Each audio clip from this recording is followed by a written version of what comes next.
공교육 전문가들과 함께하는 교육정보 격차 해소 프로젝트 입시의 정석으로 이어가겠습니다. 다음 달 새학기부터 고교 학점제가 전면 시행됩니다. 이 대학생이 수강 신청을 하듯이 우리 고등학생들도 직접 과목을 선택하고 학점을 채워야 졸업을 할 수 있게 되는데요. 대학 입시에서도 전공에 맞는 과목을 얼마나 적절히 이수했는지가 중요해질 수 있습니다. 학생들이 꼭 기억해야 할 점 경기 전국고등학교 문희태 선생님과 짚어봅니다. 선생님 어서 오세요. 예, 안녕하세요. 네, 고교학점제 이번 학기부터 전면 시행되지만 아직도 생소해하는 학생들이 많이 있습니다. 어떤 제도인가요? 네, 고교학점제는 학생들이 진로와 적성에 따라 다양한 과목을 선택 이수하고 누적 학점이 기준에 도달하면 졸업을 인정받는 교육과정 이수제도입니다.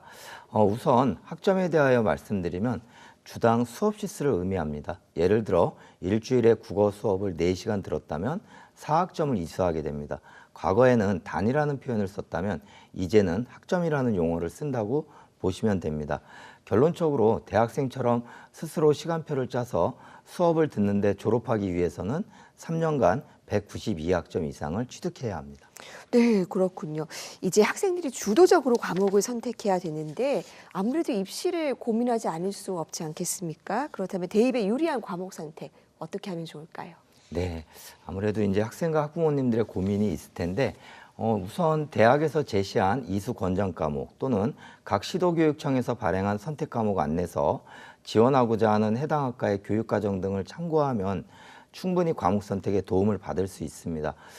그리고 일반적으로 인문계열은 선호 교과별 우선순위, 예를 들어 역사학과를 간다면 역사 과목을 좀 더 듣는 것이 유리한 반면에 자연계열 같은 경우에는 서울대 등 대학에서 발표하고 있는 핵심 과목, 권장 과목을 충실하게 들을 필요가 있습니다.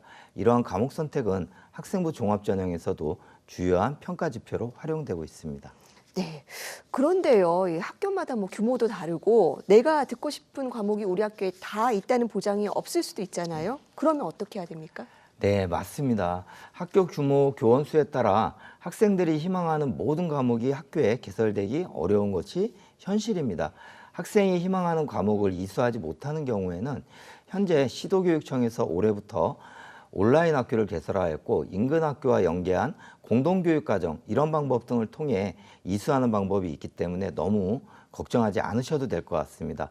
오히려 온라인 학교 공동교육과정을 통해 과목을 이수하는 경우 학생의 자기주도성을 좀 발휘할 수 있는 좋은 예가 되기도 합니다. 네, 평가 방식도 좀 달라진다고 들었습니다. 성취평가제 도입이 된다고요?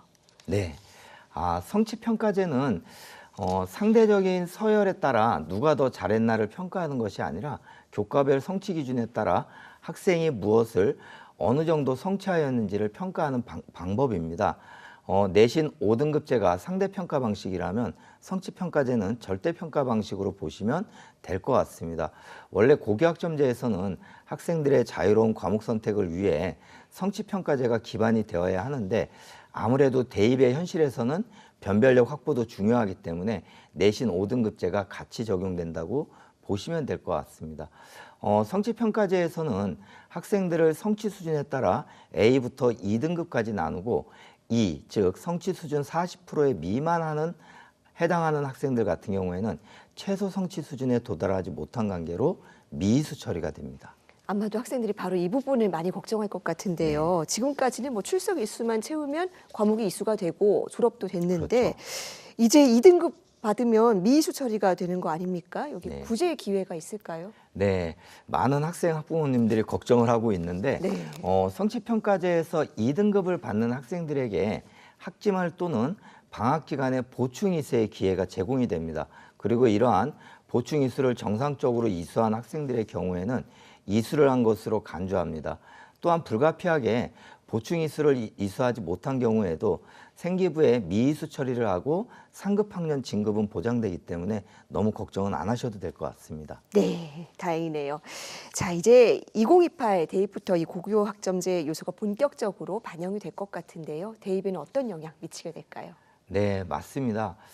이 고교학점제는 단순한 정책이 아니라 고교 현장에 큰 변화를 가져오는 것이기에 대입에 일정 부분 영향을 미칠 것으로 예상이 됩니다.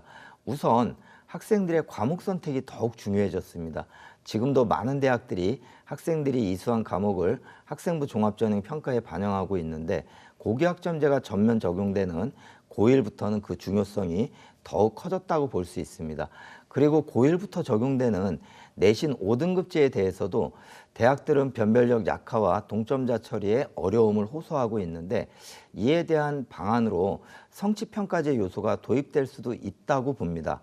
지금도 이제 학생부 종합전형에서는 원점수, 과목평균, 이수자수 등을 고려하여 평가하고 있지만 추후 2028 대입부터는 성취도별 분포 비율, 예를 들어 A는 몇 프로, B등급은 몇 프로, 이러한 성취도별 분포 비율이 대학에 제공되기에 이러한 성취평가제 요소가 일정 부분 도입될 것으로 예상이 되며 이에 대한 발표가 아마 올해 있을 걸로 예상이 됩니다. 그래서 고1 학생 학부모님들은 대학의 좀 움직임을 잘 살펴볼 필요가 있을 것 같습니다. 네, 이제 당장 다음 달 입학을 앞두고 있는 고1 학생들 가장 중점을 둬야 될 부분 어떤 것들이 있을까요? 네, 고교학점제의 기본 정신은 자율과 책임입니다. 학생들의 자유로운 과목 선택을 통해 자유를 보장한다면 최소 성취 수준 보장을 통해 책임 또한 같이 부여하고 있습니다. 이 점을 좀 학생들이 알았으면 좋겠습니다. 그리고 고교학점제이든 새로운 대입제도이든 본질적으로 대입은 우수한 학생을 선발하는 과정이기에 학업 역량이 매우 중요합니다. 즉 내신 성적 향상을 기본으로 하셔야 되며 마지막으로 본인의 진로 탐색을 위해 꾸준하게 여러 활동들을 해주실 것을 권장드립니다. 아직까지 꿈이 확정되지 않거나 없더라도 학교 내 다양한 행사나 수업에 충실하게 참여하는 것이 중요하다고 생각합니다. 네, 말씀해 주신 것처럼 선택권, 자율성 늘어나는 만큼 학생들의 책임도 강화되는 측면이 있습니다. 우리 학생이 적극적인 학교 생활을 통해서 더 다양한 기회를 얻게 되길 바랍니다. 예. 선생님 오늘 말씀 잘 들었습니다. 네.